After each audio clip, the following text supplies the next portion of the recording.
Welcome. My name is Joe Addabbo, State Senator for the 15th District. Hope everyone is well.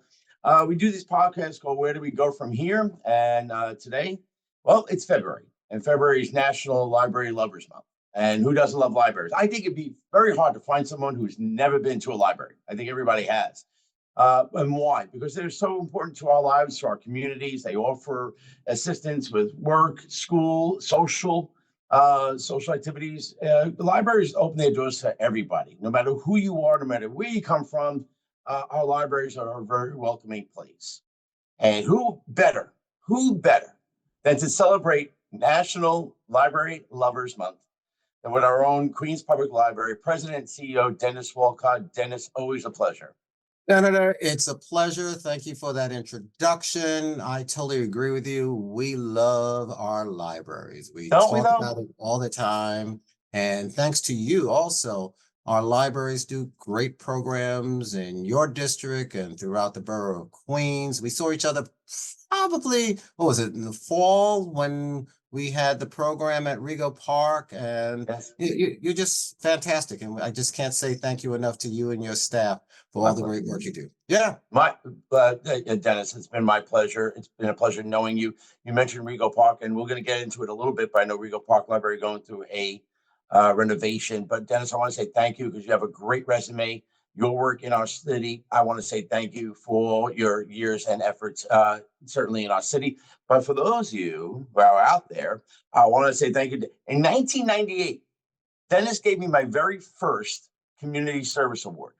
Wow. It's on my desk. It's a reminder of not only our friendship, Dennis, but obviously of the work the person can do when getting involved in the community. So, 1998.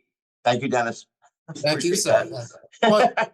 Well, I got to take a side note on that because when you talk about community, you epitomize community. I mean, you're both in Albany, you're in your district, you're throughout the city, representing not just your district, but people overall. And that's something that people really need to hear over and over again. We appreciate your leadership. We appreciate your sincerity.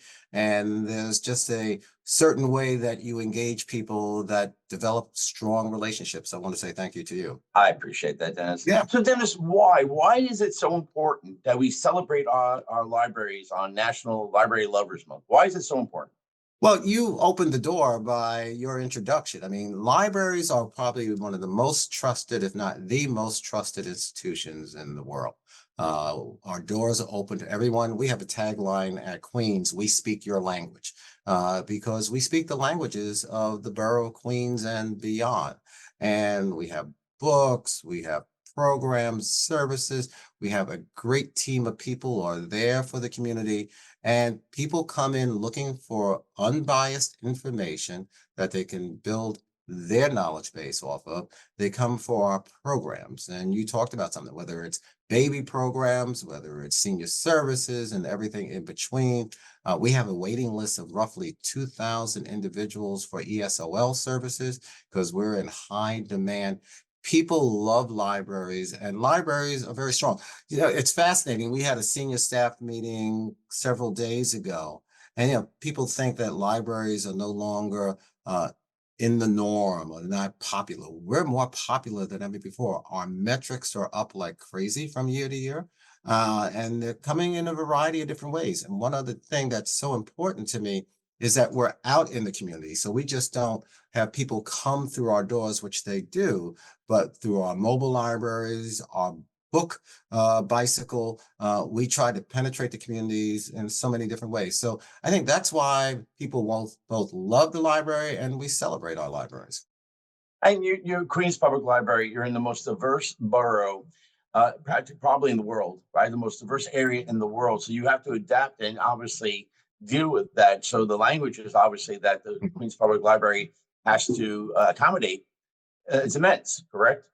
Oh, without question. I mean, both from a language point of view, a service point of view, we have to be there so people feel the comfort of sharing. And as you well know, Queens is the host of 2 airports. And word of mouth is strong in the various countries that people are coming from. And a lot of the first stops are to libraries for services. I was at a school today reading to second graders.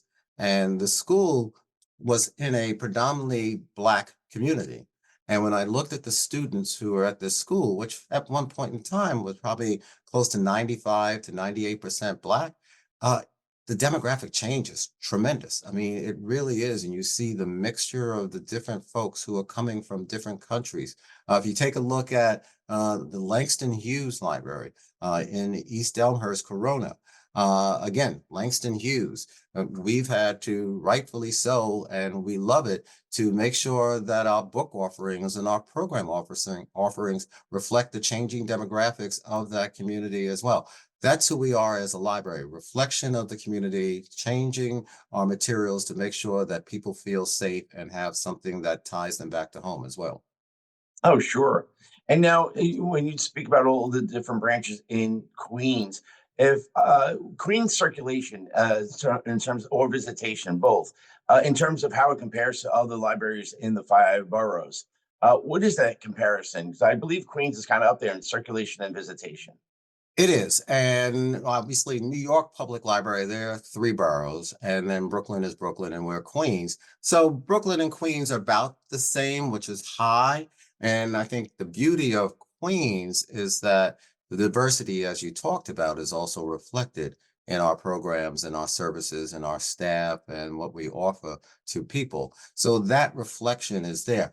But we have probably one of the highest trafficked libraries in the country, and that's Flushing Library. I mean, Flushing on different days can average 5,000 people coming through the door a day.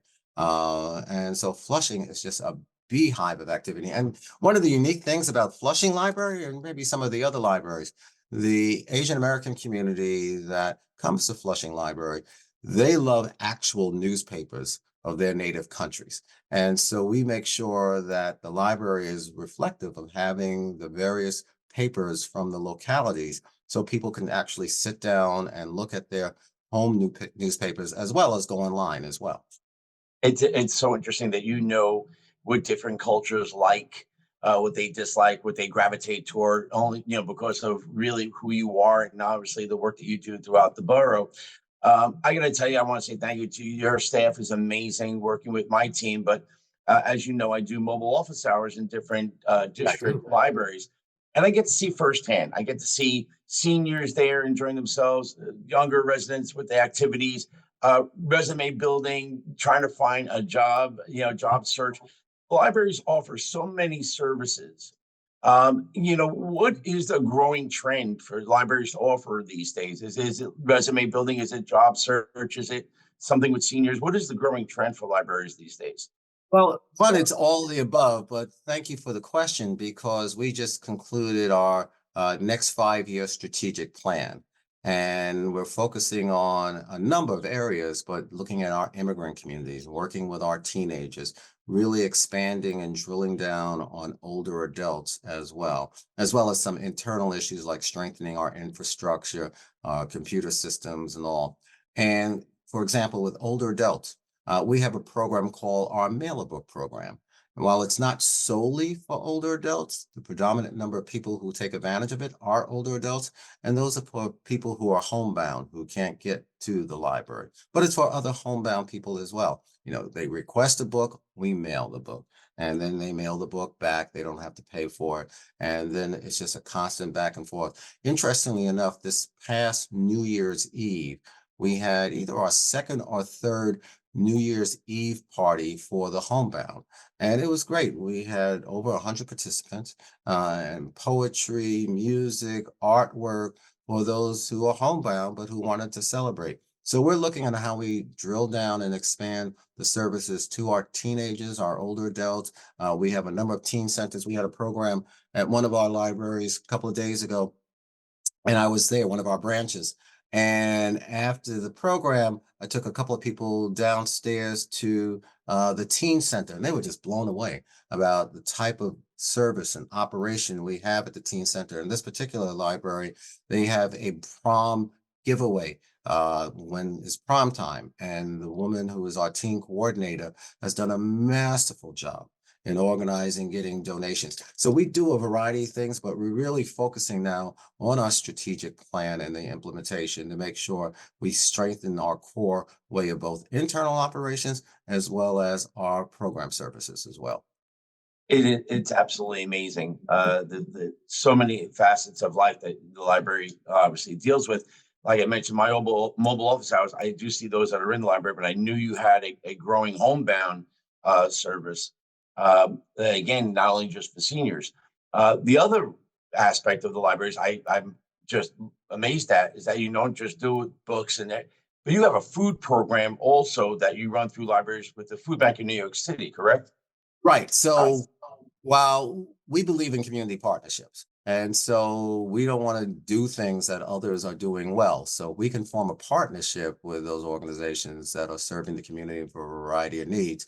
We try to make sure to do that. So with Food Bank of New York City, what you're referring to is that we developed a partnership with them and we do food bank services as a result of Food Bank coming in and being of assistance. And we target certain communities. Matter of fact, Ozone Park Library has been one of those communities as well. We've been out to Peninsula, we've been to Rochdale, and unfortunately, with everything that's going on, people are desperate for those type of services. You announce it, there's a huge line around the block. And so, what better way than to serve the community? So, we've done that in conjunction with Food Bank of New York City, and it's been something that's been totally worthwhile. It really has. My hometown of Ozone Park, I actually swung by the Ozone Park branch and I thanked the Food Bank of New York City Right. workers and volunteers. And that line did stretch around the block. Yeah. And talking to some of the residents, yeah, these even working individuals who just can't make ends meet. And they were so thankful for that food availability. And so, again, to the Queens Public Libraries, thank you. Dennis, Thank it's you. budget time, right? So you got the state budget just Ah, about kicking off. You got the city budget, July 1st. What is Queens Public Library is looking for, both in the state and the city, or is it capital projects? Is it expense funding for programs? What's your wish list? so before I tell you the wish list, I want to thank you for your ongoing support My pleasure. from the state budget. You have been both on the capital side as well as the expense side, very generous. Matter of fact, I think your support has allowed us to do the older adult program we were talking about earlier in Rego Park, and you've been able to really get us expense money that has helped us tremendously, and also capital money. So I was up in Albany just several days ago, matter of fact, for that purpose and talking to various legislators, both in their office and pigeonholing them as I saw them in the hallway around our needs. And it's on the capital side. And it's a little interesting thing that we were sharing with the legislators and their staff around the capital side, because if we're able to get state money, then that allows us to match up with potential private dollars for the Queens Public Library itself to do the capital work and not be dependent on DDC. So we try to look for the state dollars on the capital side to help us with that. And from the program side, the expense money has been very helpful for us as far as really getting different initiatives in place. And it's interesting, even if it's not a lot, when we get it out to the branches, we have great branch managers, we have fantastic staff, and they know how to be very creative with the dollars and benefiting the community. And so we are always looking for additional resources from the state, as well as obviously with the city. And so with the city, Linda, Tony, and I, head of New York and Brooklyn, and I will be testifying, I think, in probably the second week of March, with the preliminary budget and responding to the city money. And even though it appears that there will not be a peg this year, we've not kept pace both with inflation as well as other pegs that had taken place. So we'll probably be talking about, getting more expense money and definitely capital money, because as you know, with Regal Park Library, we're about to finally embark on a major capital initiative and a renovation, or not even a renovation, the creation of a brand new Regal Park Library. So all that is very helpful to help us carry out our goal. The capital projects, obviously, to keep up with technology, to repair an aging building. Many of these libraries are in aging structures. So important with the capital projects and the expense program money. We get flyers about all the different kind of programs that the library is doing. So this funding is critical. It is. And my residents in Rego Park are so happy that their library in their local community is going to get renovated. And it'll be a temporary inconvenience, but for a long-term gain. Like I said, I think these capital expenditures and the expense funding is critical, certainly for Queens Public Libraries. I look forward to doing what we can on the Yeah, state we're very level. supportive. I appreciate that. And then, you may have seen a little smile that crossed my face there. I mean, we got into the weeds with some of the legislators because they may not have been aware of what we call the Lindsay boxes. So during John Lindsay's terms in office, they created a number of libraries, but they were very small. They were roughly 7,500 square feet, one floor, and that was it. And so a lot of what we've been doing, Queens, as well as Brooklyn and New York, have been renovating the Lindsay boxes. So say, for example, with Rego Park will become an 18,000 square foot library, 2 floors, main floor, second floor, and then also a basement as well. And so that's a major gorgeous building that will be coming in place. So I know the residents and the elected officials have been extremely Yep. patient but also very generous. So I'm pleased to say that by the end of this year, well, let me start this way. So DDC, which will be doing the building, they got 10 bids in. So they're doing the vetting right now of those bids. And as I understand it also, those bids are within the allotted budget amount, which is good. And so they'll hopefully let us know soon of who the winning bidder is. And then that way we can get to the community. And our sense is by the end of this year, we'll be shutting down Rego Park and putting shovel in the ground by way of DDC. So it's an exciting period right now as far as Rego Park Library. And what do you think? 18-month process to do that Rego Park Library? I wouldn't commit to 18 months. I would Okay. say 2 years or so. Yeah. But the other component of that, and this is another in the weeds thing, but it's an important thing.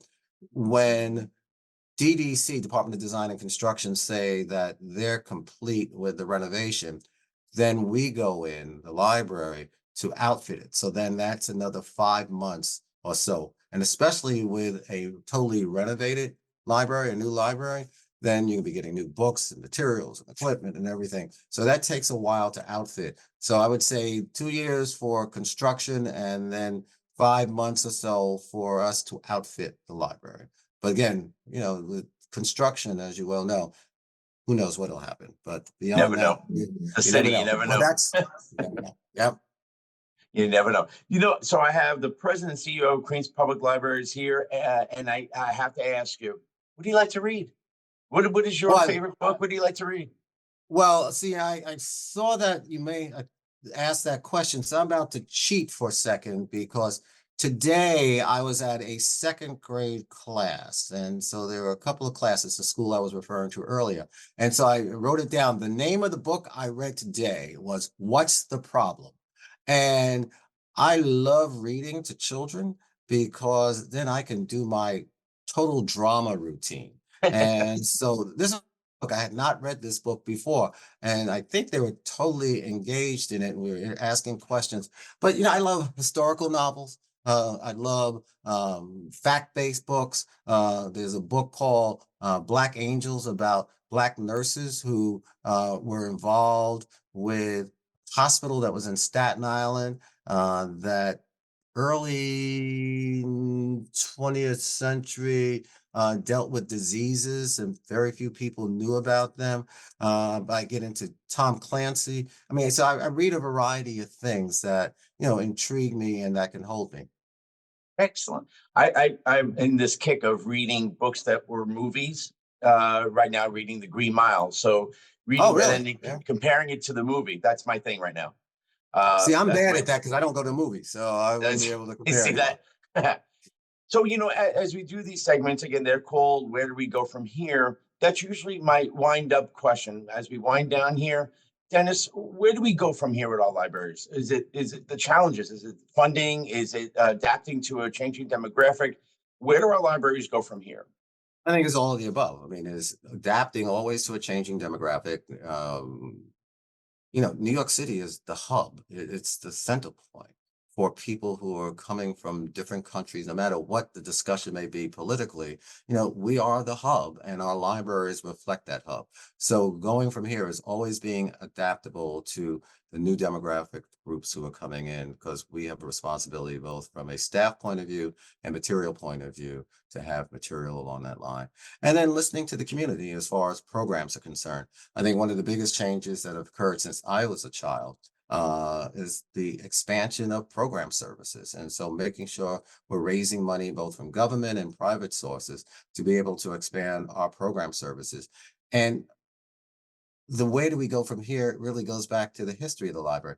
Just getting people in the library, getting people library cards itself, and understanding the value of their library cards. I have like a variety of different cards. I have the New York Mets library That's card, the the one. hip I hop have that one. library card, and we have a baby library card that we started at Elmhurst Hospital and joining Elmhurst, and now it's expanded to Jamaica Flushing hospitals, and we're talking to Queens Hospital Center around when a parent gives birth.